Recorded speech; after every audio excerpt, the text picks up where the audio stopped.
Hello, everybody. My name is Walter Chiński. Welcome to our video about demystifying ND1 and ND2 and looking for the optimal hedging ratio. I have presented in the two previous videos ND1 and ND2 as z-scores of two distributions with different means. And I showed how we can simulate stock prices using Monte Carlo simulation in Excel.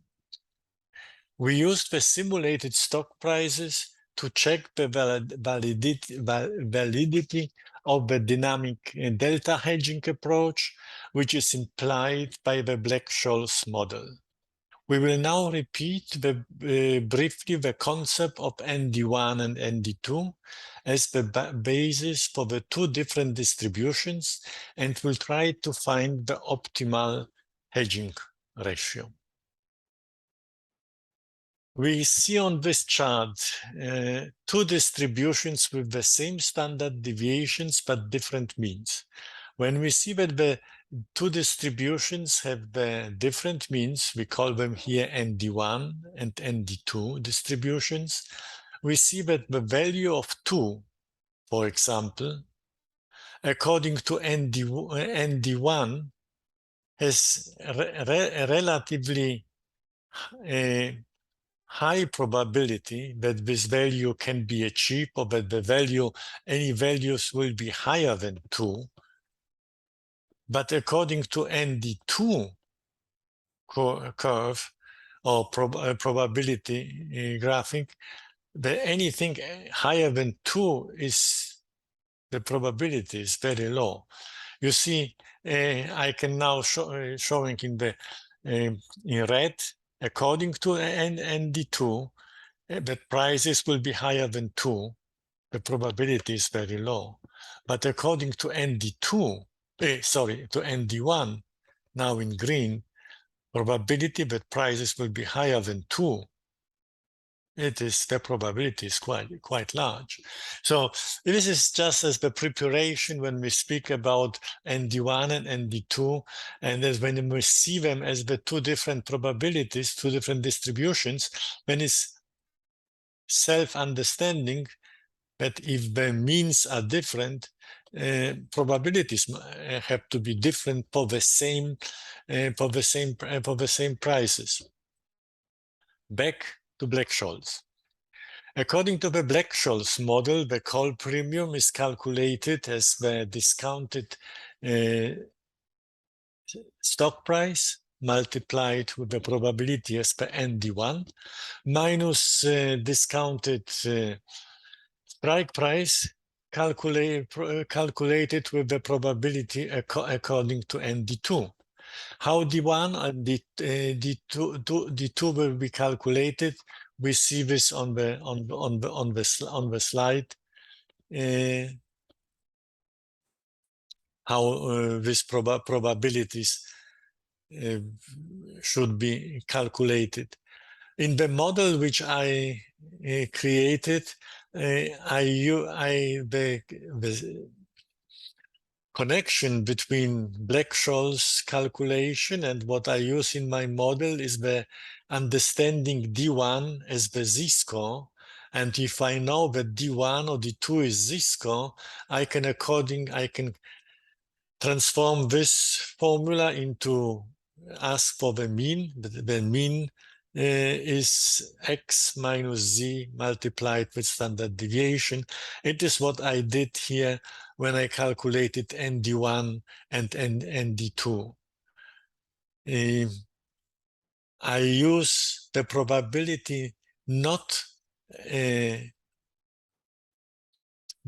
directly as you can find in the you can find in standard distribution tables, because the standard distribution tables show the probability that the z value is smaller than z. in our case, when we calculate the call premium, we are asking the question, what is the probability that the strike price, that the stock price will be higher than strike price? Das heißt, that the probability that the option will be in the money. So to have this probability of option being in the money, I thought that it's more appropriate to take this 1 minus, and then I have this, I calculate the probability for spot prices being stock prices, not spot, stock prices being higher than strike price. I could do this alternatively without calculating, without multiplying this equation by minus ones, and I arrive at the mean 1, mean 2, and I don't need to use the 1 minus cumulative probability, but I can calculate this directly. But I think this approach is better. So this is a model which we are now using we will use to create the simulations. We simulate stock prices according to the formula that change in the stock price is according to the mean plus the volatility, and we enter the volatility and mean as the annual values, 20%, volatility 40%. We calculate out of this the daily changes and use to calculate our stock prices using a random function, so we can simulate different possibilities. I started with first of 318 days, but I increased this to 500 days. So in the following, in the summary, on the summary slide, you will see calculation for 500 days, 500 years, sorry. Again, what I just mentioned before, according to the standard normal table, we see the table shows the probabilities for, probabilities for values lower than Z, but in case for call option, we need the probabilities to be something that prices are higher than Z. So we need to calculate this area. But how this is connected, it is in principle, you can derive one from the other. You have, for example, according to the Black-Scholes, we have the D1 0.18, D2 minus 0.23. Out of this cumulative distribution, probability 56%, 41%. Now, if we take negative of D1, negative of D2, if you would apply cumulative distribution, this would be not the right result. But if you would take 1 minus negative D1, you are coming exactly to the same result as Black-Scholes is doing. So you see that the model which I applied here, it is have always the same results, but I had to multiply it D1 by minus 1, and then transform this out of D1 into mean, and use the mean to calculate the probability. So I will try to explain how you have to read this chart. I have a current stock price of 25, strike price of 20, expected term is 1 year. volatility of 60%, dividend yield of 4%, risk-free interest rates 3%, and according to Black-Scholes formula, fair value for call option is $7.73. So it is how much the option should cost per Black-Scholes model, and it's exactly what we arrived when we calculated option with according to Black-Scholes formula, and now we are trying to simulate the results in the model. Maybe I go 2 charts back to show this.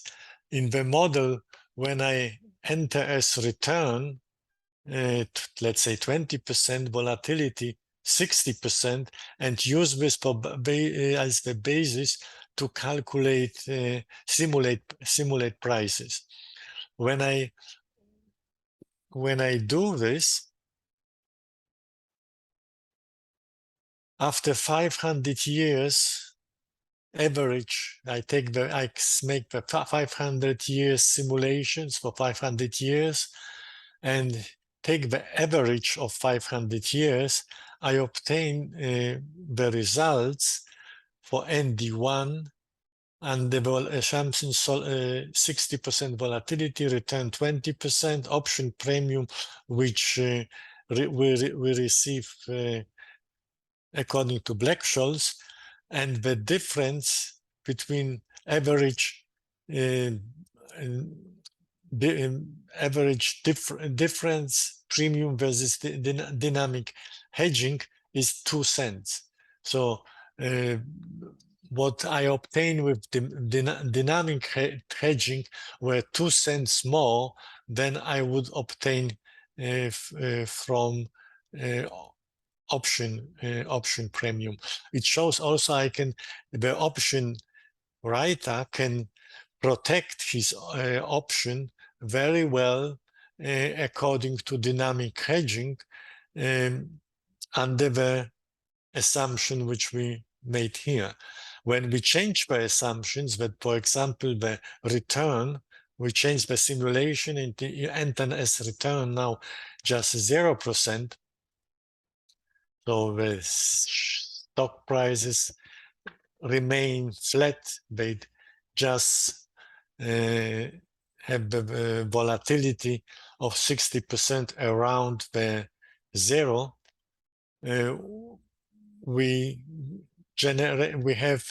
obtain results which are 3 cents worse than option premium of 73, so we would obtain 770.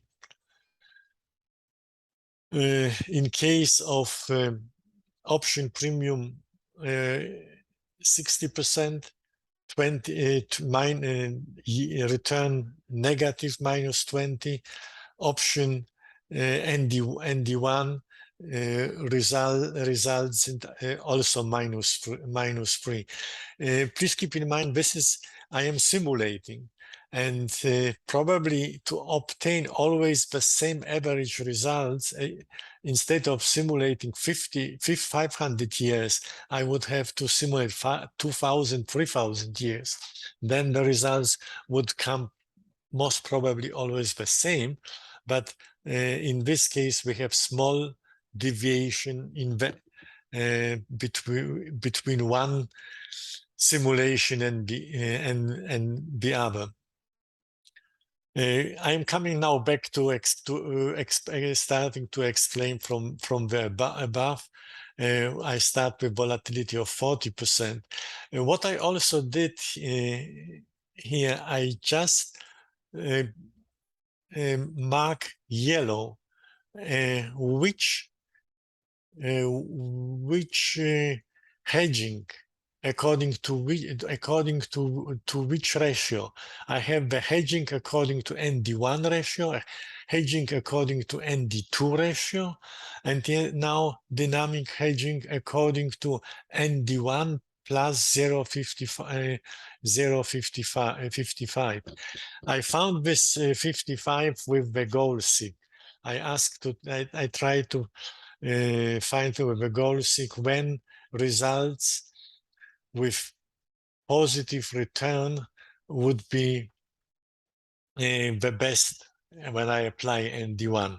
And Excel show that when I increase ND1 by 0.55, I will obtain the best results. But when you look on 0.45, okay, yeah, it is best when return is 20%, but when return is the 0, results are going down to 0.11, and when we have the negative return, but stock prices are going down, the results are worse than according to Black-Scholes model by 34 cents. Of course, option premium, if I change the volatility to 40%, the theoretical premium is not 773, but 622. But quite interesting is that we see that ND1, when we have the volatility of 40%, only in one case is the best. When we go to volatility of 20%, yeah, nothing has changed. But ND1 is only the best in one case. ND2 is the best in 1, 2, 3 cases. And when we have the volatility of 60%, according to ND1, we never are the best. The best we have either the hedging according to ND2, when we have both very high volatility and stock prices are going down, or according to hedging and hedging ratio ND1 plus 0.55, then we have the best results. But we, under circumstances, we pay the price for these best results if our expectation that stock prices will go up, if they go down, the results are much worse, or the worse. So what should we do? What is the right hedging ratio? I will show this on the next chart.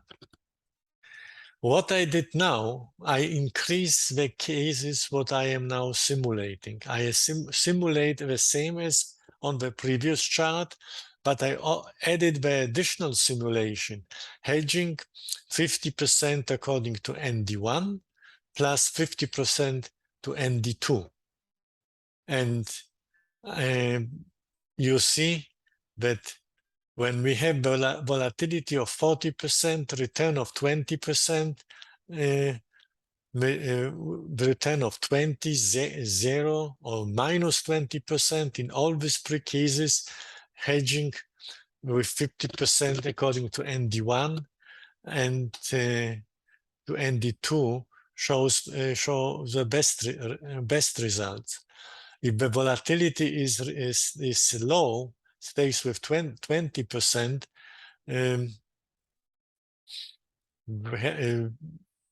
we have hedging according to, on average, hedging according to 50% ND1 and 50% ND2 is the best, here shown in green. But hedging according to ND1 is never the best. On the other hand, we have to keep in mind, I am not trying to say that the hedge in delta hedging as per ND1 is not appropriate. I am just saying it is not the optimal, because it is still the difference between the premium as per Black-Scholes and what we could achieve per dynamic hedging. We could protect this premium faster by 100%. We will obtain maybe 1 cent more, in this case 4 cents more, and this will be 4 cents less. But the most of the premium is very well protected. But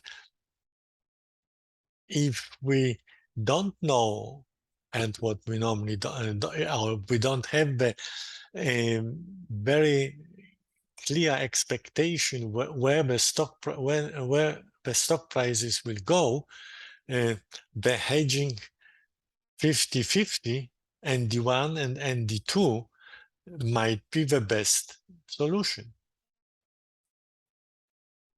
In the case when the volatility is very high, the best hedging on average is per ND2. But hedging 50% ND1 and ND2 is almost the best.